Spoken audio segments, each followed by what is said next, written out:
Well, with thousands of jobs shut down and Bahamians now out of work as we battle COVID-19, the attention is on the National Insurance Board, who will be providing benefits for Bahamians without work. Joining me from National Insurance Board tonight is Senior Associate in the Director's Office, Pandora Butler. Good evening, Pandora. Great to have you joining us tonight.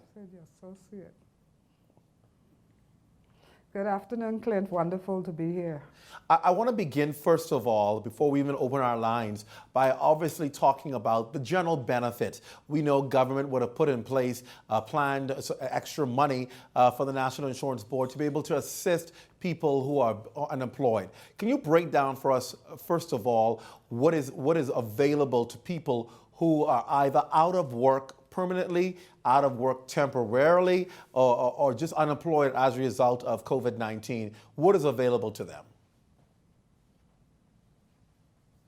Okay, thanks, Clint, for that question. But before I get to that, I just want to say, in the last several days, I want to say, I have seen the National Insurance Board rise to the occasion as it never has before. You know, we've been called up before. I can recall 2009 when there was that downturn in the economy, which started in 2008. The National Insurance Board was called upon for the interim phase of unemployment. And then, of course, that was followed the next year with the permanent phase. And then about 4 weeks ago, I would want to say, we were called upon again for the extended unemployment benefit, and again, national insurance continued to rise to the occasion. But as I've said before, with this coronavirus, with this COVID-19, we have traveled, or we have drifted into uncharted territory. This is unprecedented in our country, unprecedented for the National Insurance Board.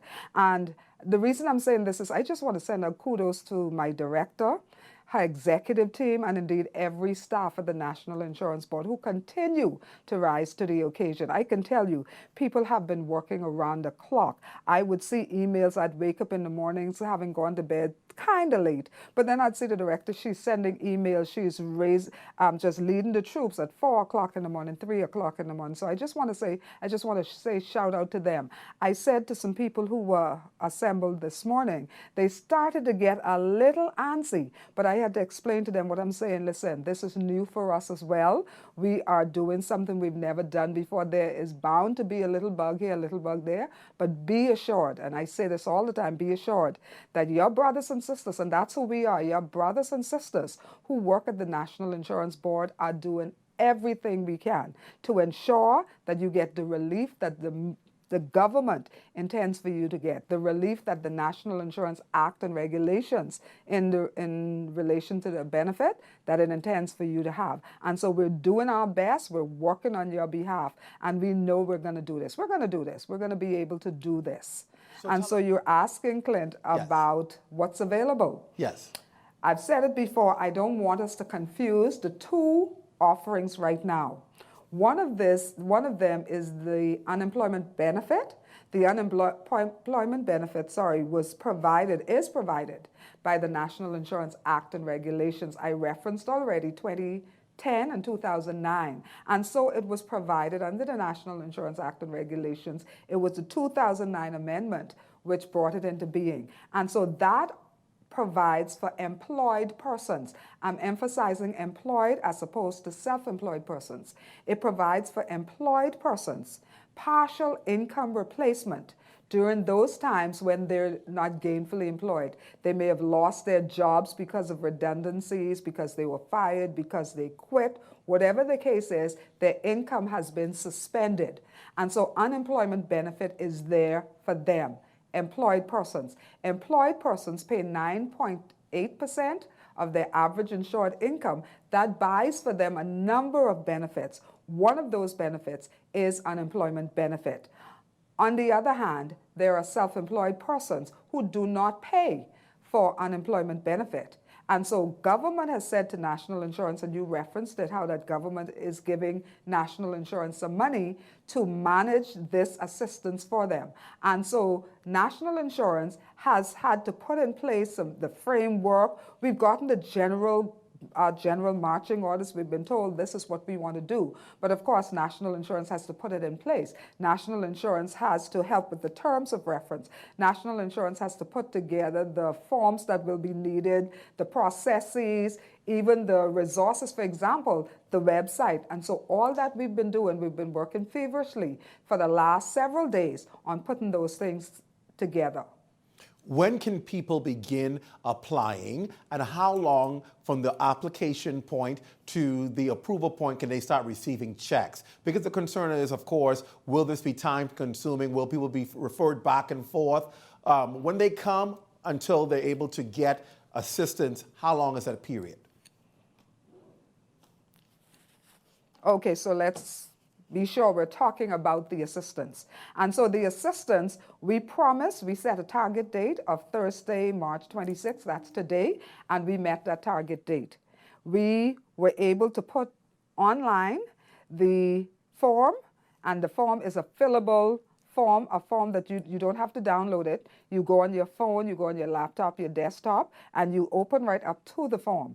And you fill out that form and send it back to us. You have the option as well to submit your documents. And the form tells you what documents you're going to need to send to qualify for it or to be properly adjudicated for it. And so we started that today. I can tell you we've already gotten people. People have already been sending in their forms. We've been getting the information from them. And so we've already started. You asked, what is the time frame? Well, my director was on Revolution today, and she referenced how that our aim is to have the turnaround time, no more than 2 weeks. We're trying to get it as soon as possible, as soon as humanly possible, but certainly within 2 weeks. So 2 weeks from the time people send in proper and complete claims, sending in the information we're asking and sending them in to us, and from that time to a check, to a payment, not check. We're trying for payments into bank accounts. So within 2 weeks, Clint. How often do you pay a person? Is it weekly, monthly, one time? How often can they get a check or payment? Well, preliminary discussions was for every 2 weeks. So the assistance is for 13 weeks. So we're looking at paying every 2 weeks. So that'll be, if the assistance is $200 per week, $400 every 2 weeks until the 13 weeks have exhausted. And that's only in the event that the person remains unemployed for 13 weeks. And we're really hoping, fingers crossed, that this COVID threat passes fairly quickly and people are back to work. Okay, let's go to our phone line and take our first caller. We have calling from Nassau, Bahamas, Phyllis Johnson. Good evening, Phyllis. Welcome to be on the headlines. Good afternoon, Clint. Hi, go ahead with your question for me. Miss Pandora, so nice to be able to be asking this question. This is much appreciated. Only could be a Clint Watson to set up something like this. So thank you again. My question I want to put to Miss Pandora, self-employed. I'm a self-employed person. I have my own business. I haven't heard much for the small business, the person who may not have much employees, just working from home base, someone who's an appliance, someone who has their business license. What is it in place for persons like myself, or just persons who work in the tourism industry? Okay, thank you for calling, Phyllis. I will go ahead and let Pandora answer that question for you. Clint? Yes. Yeah, that's a good question, Phyllis. The government sent out a flyer, well, the Ministry of Finance did, and I was privy to that, as many people were, where they referenced 3 agencies. One, of course, is National Insurance. The other one is Social Services. And the third one is the Small Business Center.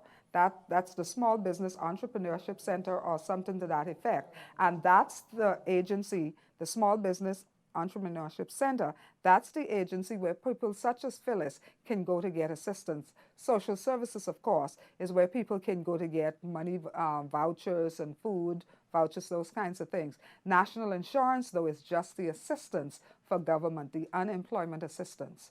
All right, thank you so much. We're going to throw it to a break, pay some bills, be right back, and have you take some more questions, Pandora. I know a lot of you are trying to call on the line. You can also, if you're watching our Facebook Live feed online, send your questions there. I'll read some of those as well. We're going to go to a break and be back with more of those answers for you. You're watching Beyond the Headlines. We're live right after this. Stay close.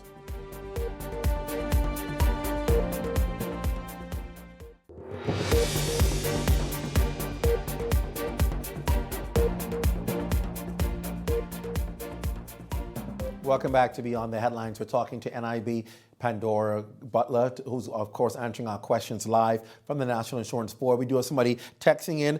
Lister Bastian asks, is the hotel paying the staff and NIB is paying them back, or the staff need to put in their applications? Pandora, you want to take that one? I'll read the question again. Is the hotel paying the staff and NIB is paying them back, or the staff needs to put in their applications? Okay, good question. Well, that's a question that my director will be speaking to in the days ahead. It's still a dynamic process, so she'll be in a better position to speak to that. Now, let me just say, Clint, I referenced how my director is always at the helm, not letting up. She is listening in, and she was able to send me in a correction. Initial projections were 13 weeks, but it's been confirmed at 8 weeks. So we're talking about payments every 2 weeks, $200 a week, so that's $400 every 2 weeks for a maximum of 8 weeks, not the 13 weeks, 8 weeks. Just needed to make that correction. Thanks, Director. Okay, all right, let's go to Valencia Stubbs from Nassau. She's on the line. Good evening, Valencia. Welcome to the show. Hi, good day. My question is, if I'm a temp employee at a hotel, am I still qualified for the benefits even though that I'm paying national insurance?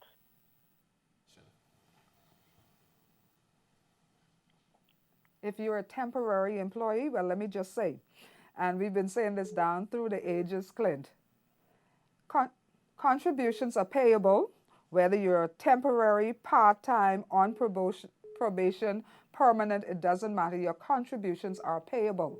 So where your contributions are paid as an employed person, you are entitled to the benefits that your contributions buy you. And so, of course, we will apply the test periods. Remember, the test periods are 7 in the last 13, 13 in the last 26. And if you're able to satisfy that with an overall contribution total of 52, then you would get the benefit, yes. Okay. What about self-employed persons paying salaries to themselves and paying NIB contributions on their own behalf? Will they be able to claim for 13 weeks? Now, what you just introduced was an interesting concept. If you're paying contributions for yourself from your business, if you're paying your contributions from your business, say, for example, your business is configured legally in such a way that you are an employee of your business, I'm not certain if that's what you're talking about, then you are an employed person and you can get unemployment benefit. If you're not, if you're paying as a self-employed person, then no, you can't get unemployment benefit. Okay. And so that's a legal distinction. Great. Also, you understand? Yes. Another question is, do you have to register online with the Department of Labor before applying for unemployment at NIB? Now, are you talking about unemployment benefit or unemployment assistance? Which one? They didn't specify. You can probably distinguish a difference. Okay. For the unemployment benefit, the process has not changed. We still need the intervention of the Department of Labor. However, that process has been tweaked to respond to the COVID crisis. And so what the Department of Labor is doing is asking everyone to go to their website and follow the instructions there. So there's no need for a face-to-face interview at Labor during this time. And so yes, the Labor's intervention, the Labor's role is still valid. However, you don't need to go in physically to them. That's the unemployment benefit under national insurance.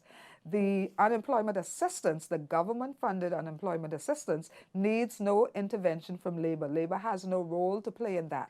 So the answer for that is no, you don't have to go to Labor for that.